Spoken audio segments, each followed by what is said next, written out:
Assalamualaikum warahmatullahi wabarakatuh. Perkenalkan nama saya Aziza Lasya Putri dengan NIM 2309 1326 dengan prodi S1 Administrasi Rumah Sakit. Di sini saya akan menjelaskan materi biostatistika, yaitu yang pertama uji hipotesis, yang kedua uji beda dua mean, yang ketiga estimasi. Baiklah, di sini saya akan menjelaskan materi tentang uji hipotesis.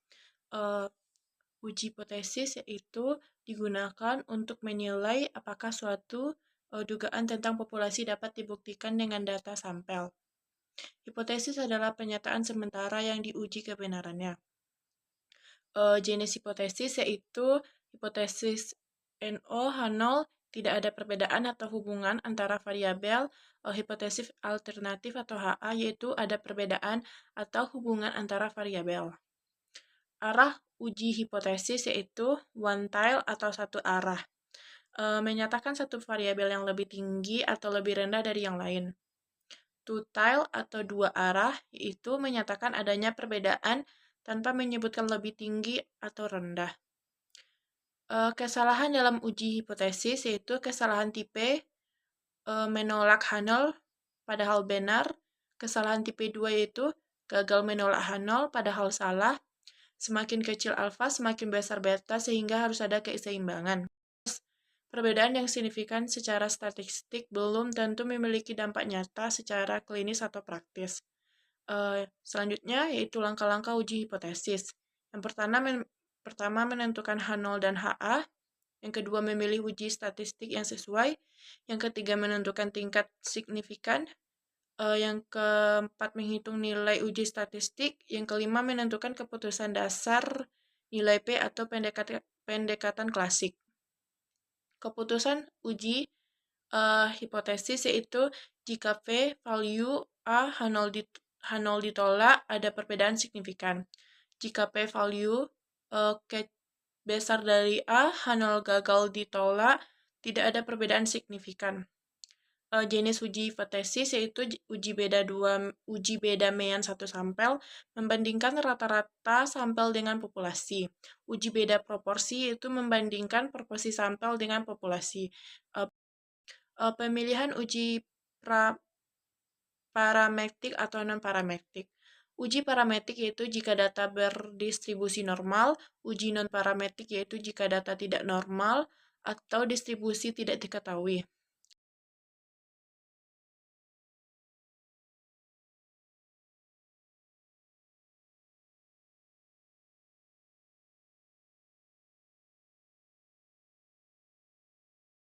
Baiklah, materi selanjutnya yaitu uji beda dua mean independen digunakan untuk membandingkan rata-rata dua kelompok data yang tidak berhubungan atau independen.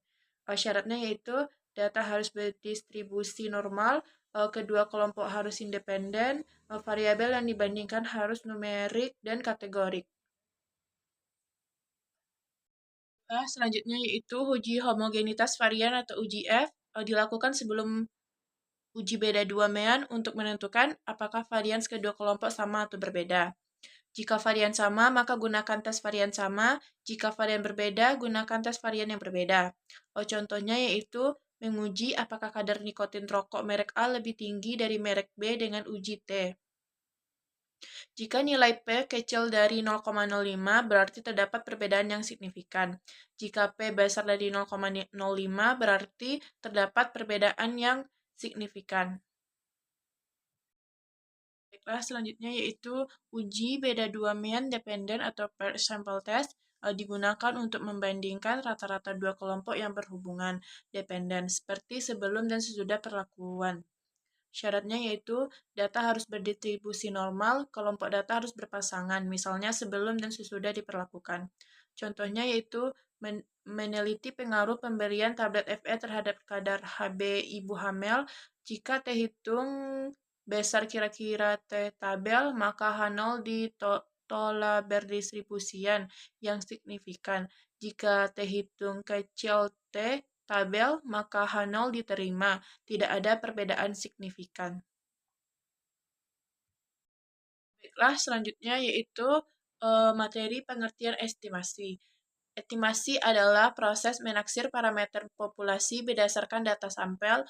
Ada dua pendekatan utama dalam statistika inferensial untuk mengetahui parameter populasi: pendugaan estimasi dan pengujian hipotesis. Kriteria penduga yang baik yaitu penduga yang baik harus tidak bias, efisien, konsisten, dan asimptotik. Semakin besar sampel, semakin mendekati parameter sebenarnya. Jenis estimasi yaitu pendugaan titik menggunakan satu nilai statistik dari sampel untuk memperkirakan parameter populasi. Contohnya yaitu rata-rata sampel untuk menduga rata-rata populasi.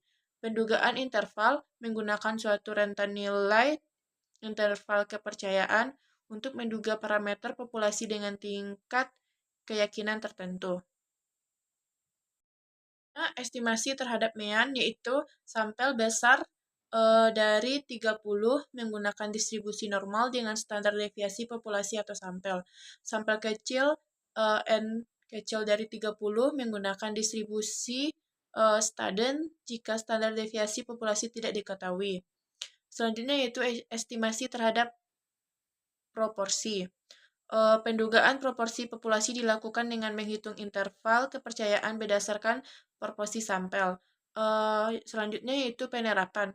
Estimasi digunakan untuk berbagai keperluan analisis seperti memperkirakan rata-rata atau proporsi dalam suatu populasi berdasarkan sampel yang diambil.